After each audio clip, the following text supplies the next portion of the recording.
জুমার দিনের কিছু সুন্নাত আছে, শুনবেন? জুমার দিনের প্রথম সুন্নত হচ্ছে জুমার দিনের ফজরের নামাজটা জামাতে পড়া। সবাই কয় খাইছে, হুজুরে দর্শে জায়গা মতো আসল জায়গায়। জুমার নামাজের প্রথম সুন্নত হচ্ছে ফজরের নামাজটা কি পড়া? জামাতে। আফদালুস সালাওয়াত ইনদাল্লাহি সালাতুল ফাজরি ফি ইয়াউমিল জুমআতি ফি জামাআ। বিশ্বনবী বললেন জুমার নামাজের 15টা সুন্নত মুখস্থ রাখতে হবে। 1 নাম্বার সুন্নত ফজরের সালাত জামাতে পড়তে হবে। 2 নামাজ মুনাফিকদের কাছে সবচেয়ে কঠিন, একটা হচ্ছে ফজরের নামাজ আর একটা এশার নামাজ। এক আলেমকে জিজ্ঞেস করা হলো ফজরের বাতাসটা এত ঠান্ডা আর স্নিগ্ধ কেন? আলেম উত্তর দিয়েছিল, কারণ ফজরের বাতাসে মুনাফিকদের নাকের দুর্গন্ধ মিশে না। ফজরের বাতাসটা স্নিগ্ধ, ফজরের সময় আল্লাহওয়ালাদের আনাগোনা, মুসল্লিদের আনাগোনা, ইসলামের পক্ষের শক্তির আনাগোনা। চিল্লায় বলেন ঠিক কিনা? মসজিদে নববীতে জুমার নামাজের দৃশ্য আর ফজরের নামাজের দৃশ্য ছিল এক।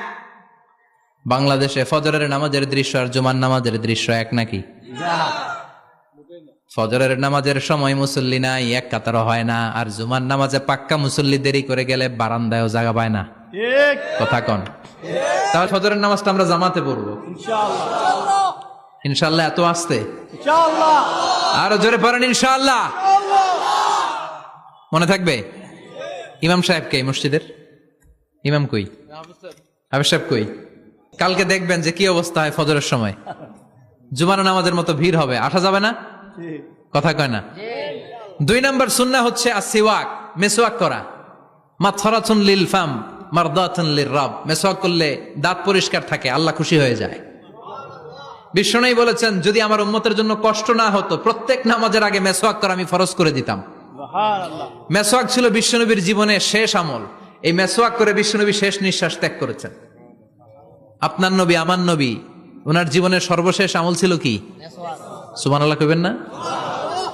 বিশ্বনবী জাইতুনের ডাল দিয়ে মেসওয়াক করতেন। বিশ্বনবী বলতেন নি'মা সিওয়াকি আয-যাইতুন ফাইন্নাহু সিওয়াকি ওয়া সিওয়াকুল আমবিয়া মিন ক্বাবলি। জাইতুনের ডালের মেসওয়াক কতই না ভালো, কারণ এটা দিয়ে আমিও মেসওয়াক করি, আমার আগে সব নবীরাই জাইতুনের ডাল দিয়ে মেসওয়াক করেছে। সুবহানাল্লাহ। 3 নাম্বার হচ্ছে দুহুন, তেল মালিশ করবেন। বিশ্বনবী জাইতুনের তেল দাড়িতে, চুলে আর গায়ে দিতেন। বিশ্বনবী বলতেন ওয়াদাহিনু ফাইন্না ফিত তাদহিনে বারাকাত। তেল খাও, তেল দাও, তেল মালিশ করো, তেলের ভেতরে আল্লাহ বরকত ঢুকাইয়া দিছে। তেল দিবেন তো? 4 নাম্বারে আত্তিব, জুমার দিনে সুগন্ধি লাগিয়ে যাওয়া সুন্নাত। লাগাবেন? লাগাতে রাজি আছেন? বিশ্বনবী বলতেন এই দুনিয়ার 3টা জিনিস আমার কাছে সবচাইতে প্রিয়। হুব্বিবা ইলাইয়া মিন দুনিয়াকুম সালাস। 1 হচ্ছে আন-নিসা, নারীদেরকে আমি পছন্দ করি। 2 হচ্ছে আত্তিব, সুগন্ধি লাগাতে আমি পছন্দ করি। বিশ্বনবীরে কেউ সুগন্ধি হাদিয়া দিছে, বিশ্বনবী নেয় নাই, এরকম কোন ঘটনা ঘটে নাই। আল্লাহু আকবার। 3 নম্বরে কুররাতু আইনি ফিস সালাহ। নামাজের মধ্যে যখন আমি দাঁড়িয়ে যাই আমার চক্ষুটারে ঠান্ডা করে দেয় কে? আবার বিশ্বনবী বলতেন আরবাউন মিন সুনানিল মুরসালিন। 4টা সুন্নাত সব নবীদের সুন্নাত। 1 নম্বরে আল হায়া মানে লজ্জা। আরেক বর্ণনা এসেছে আল খিতান মানে সুন্নাতে খাতনা, এটা সব নবীদের ছিল। আর সেওয়াক, সব নবীরা মেসওয়াক করেছেন। আত্তিব, সব নবীরা আতর লাগিয়েছেন। আর নিকাহ, সব নবীরা বিয়েও করেছেন। চিল্লায় পড়েন আল্লাহু আকবার। 5 নম্বর সুন্নাহ হলো আল লিবাস আহসানা সিয়াব, সুন্দর জামা পরা। নট নেসেসারি যে নতুন জামা হতে হবে, পুরাতন জামাও ধুয়ে আয়রন করে পরলে একটা সৌন্দর্য আছে না নাই?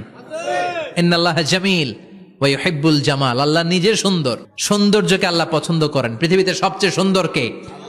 ইন্নাল্লাহা ইউহিব্বু আইয়ারা আসারা নি'মাতিহি আলা আবদি। আল্লাহ তার বান্দার উপর তার নেয়ামতের ছিটেফোঁটা দেখতে চান। আপনি যদি ধনী হন দামি জামা পরবেন, সুন্দর জামা পরবেন। অনেকে আছে অনেক ধনী কিপটুসের মতো সিরা জামা পরে, আছে না নাই? আপনি ধনী মানুষ, আপনি সিরা জামা পরছেন কেন? আপনার যে সম্পদ আছে এটার বহিঃপ্রকাশ আল্লাহ দেখতে পছন্দ করে। আপনাকে যে আল্লাহ কি নাজ নেয়ামত দিয়েছে, অহংকার ছাড়া স্বাভাবিক বহিঃপ্রকাশটা আল্লাহ দেখতে পছন্দ করে। কোন সুবহানাল্লাহ। এরপরে 6 নাম্বার হলো ইকসারুস সালাহ আলান নবী, বিশ্বনবীর উপর বেশি বেশি দুরূদ পড়া। বিশ্বনবী বলতেন জুমার দিন শ্রেষ্ঠ দিন, এই দিন আমার উপর বেশি বেশি দুরূদ পড়ো। ফাইন্না সালাতাকুম মা'রুদাতুন আলাইয়া। কেননা তোমরা যে আমার উপর দুরূদ পড়ো, আমি মরে যাওয়ার পরে এই দুরূদগুলো কে পাঠিয়েছে তার নাম, তার বাবার নাম সহ ফেরেশতারা আমার কবরে দিয়ে আসে। সুবহানাল্লাহ। সাহাবারা বললেন ইয়া রাসূলুল্লাহ কাইফা সালাতুনা মা'রুদাতুন আলাইক। আপনি মরে যাওয়ার পরে আমাদের দুরূদ কেমন করে আপনি দেখবেন? ওয়াকাদ আরিমতা, আপনি তো পচে গলে মাটির সাথে মিশে যাবেন।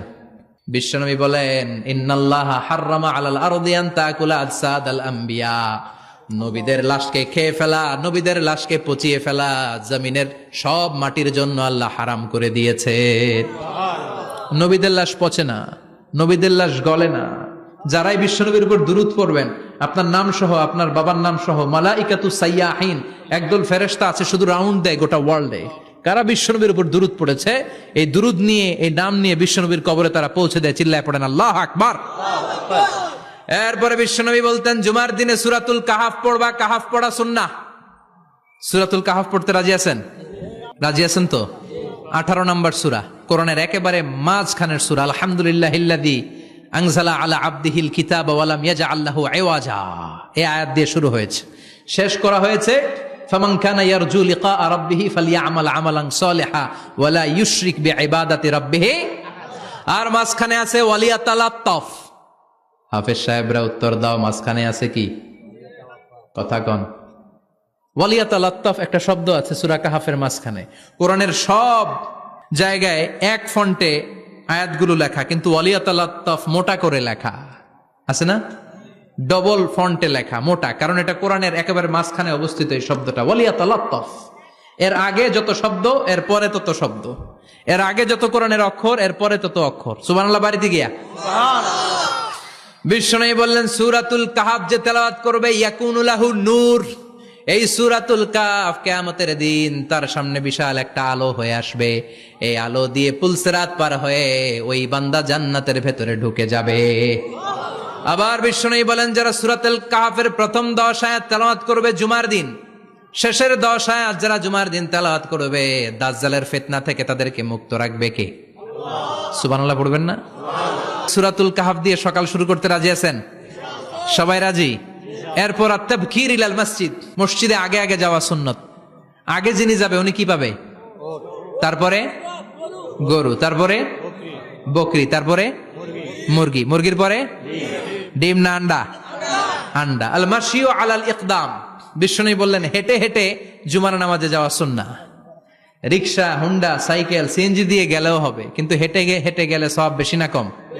প্রতি কদমে কদমে আমলনামায় সওয়াব দিয়ে দিবে কে? এরপরে বিশ্বনবী বললেন, আদামু তাখাত্তি রিকাবান নাস, মানুষের ঘাড় ডিঙ্গিয়ে সামনে না যাওয়া সুন্নাহ। অনেকে জুমার দিন আসে সবার শেষে বসতে চায় সামনে, এরকম ডাকাইত আছে না নাই? বিশ্বনবী জুমার খুতবা দিচ্ছেন, হঠাৎ এক সাহাবী সব সাহাবীর ঘাড় ডিঙ্গিয়ে ডিঙ্গিয়ে সামনে আসতেছে বুলেটের মতো। বিশ্বনবী বললেন, থামো, এজেলেস বসো মিয়া, ফাকাদ আযাইতা ওয়া আনাইতা, আসছো দেরি করে আবার মুসল্লিদেরকেও কষ্ট দিচ্ছ। যেখানে জায়গা পাবেন ওইখানে বসবেন, মানুষের ঘাড় ডিঙ্গিয়ে সামনের কাতারে যাওয়া এটা ঠিক না। এজন্য জুমার দিন আগে আগে আসার চেষ্টা করবেন। রাজি আছেন তো? এরপরে বিশ্বনবী বললেন, দুখুলুল মসজিদে রাকাতাইন, জুমার নামাজের দিন মসজিদে ঢোকার পরে 2 রাকাত পড়া সুন্নত। কয় রাকাত? রাজি আছেন? কবলাল জুমা বাদাল জুমা। অনেকে প্রশ্ন করে, বাদাল জুমা 4 রাকাত, মসজিদে পড়লে 4, ঘরে পড়লে 2, কিন্তু কবলাল জুমা সুনির্ধারিত নয়, অনির্ধারিত। মা কদ কুদ্দিরা লাক, যত আপনার তৌফিকে কুলায় 2 রাকাত করে করে 2, 4, 6 ইমাম সাহেব খুতবা দেওয়ার আগ পর্যন্ত। আপনি যদি আধা ঘন্টা আগে যান, আপনি 10 রাকাত পড়তে পারবেন। চিল্লায় বলেন ঠিক কিনা? এরপরে বিশ্বনবী বললেন, ইনসাত, চুপ থেকে খুতবা শুনবা। জুমার খুতবার সময় কথা বলা যাবে নাকি? কথা কন। বিশ্বনবী বললেন, তোমার সামনে কেউ কথা বলতেছে, তুমি যদি বলো চুপ করো, এটাও তুমি খারাপ কাজ করছো। চুপ করো তোমার কইতে কইছে কি? চুপ করো বলে তুমি আরেকটা বেজাল লাগাইছো। চিল্লায় বলেন ঠিক কিনা? তাহলে জুমার নামাজে কথা বলা যাবে না, কেউ কথা বললে চুপ করো এই কথাটাও বলতে বিশ্বনবী নিষেধ করেছেন। চিল্লায় বলেন ঠিক কিনা? এরপরে মজার একটা কথা বিশ্বনবী বলেছেন, জুমার নামাজ পড়তে যে যদি কারো ঘুম আসে, জায়গা চেঞ্জ করে বসো। জুমার নামাজ পড়তে যাইয়া ঘুমান না, এরকম কে কে আছেন আল্লাহর ওলি? হাত তোলেন। হাত তুলতে পারবেন? আমিও তুলতে পারবো না, আমি কত ঘুমাইছি। জুমার খুতবা শুনতে গেলে ঘুমাস, কারণ রহমত নাজিল করে কে? আল্লাহ। পুরো মসজিদের ডানে বায়ে রহমতে ঠাসা, খালি ঘুম আর ঘুম। আছে না নাই? ঘুম আসলে কি করবেন? উঠে যাবেন, উঠে জায়গা চেঞ্জ করবেন, পানির ঝাপটা দিবেন, ঘুম দূর করে দিবে কে? এরপরে বিশ্বনবী বললেন, জুমার দিন দোয়া করলে কবুল হয়। এমন একটা সময় আছে জুমার দিনে, ওই সময়ে যদি বান্দা আল্লাহর কাছে কিছু চায়, সেটা না দিয়ে খালি হাতে আল্লাহ বান্দারে ফিরাইয়া দেয় না। সেটা কখন? অনেক ইখতিলাফ আছে, বেশিরভাগ মুহাদ্দিসিন বলেছেন জুমার দিন আসরের নামাজের পর থেকে মাগরিবের আগ পর্যন্ত, বিশেষ করে মাগরিবের আগের আধা ঘন্টা, এই সময় আল্লাহর কাছে বান্দা যদি কিছু চায়, এই দোয়া আল্লাহ ফিরিয়ে দেয় না। এই 15টা সুন্নাত আমল করা যাবে তো? সবাই রাজি? জুমার খুতবা মনোযোগ দিয়ে শুনবো তো? আগে আগে আসবো তো? দোকানপাট বন্ধ করে জুমার নামাজের ভাবমূর্তি রক্ষা করবো তো? খতিব সাহেব যারা আছেন, জুমার আলোচনাটাকে আরো কনস্ট্রাকটিভ ওয়েতে নেন। সব বন্ধ হবে, জুমা বন্ধ হবে। তাফসির মাহফিলে 144 ধারা আছে না নাই? জুমার মাহফিলে আছে? জুমার দিন 144 জারি করছে ওই মসজিদের জুমায়, কোনদিন শুনছেন? এই জন্য জুমাটাকে আমাদেরকে কাজে লাগাতে হবে। আল্লাহ তুমি তৌফিক দাও। আরো জোরে পড়েন আমিন। সুবহানাকাল্লাহুম্মা বিহামদিকা আশহাদু আল্লা ইলাহা ইল্লা আনতা আস্তাগফিরুকা।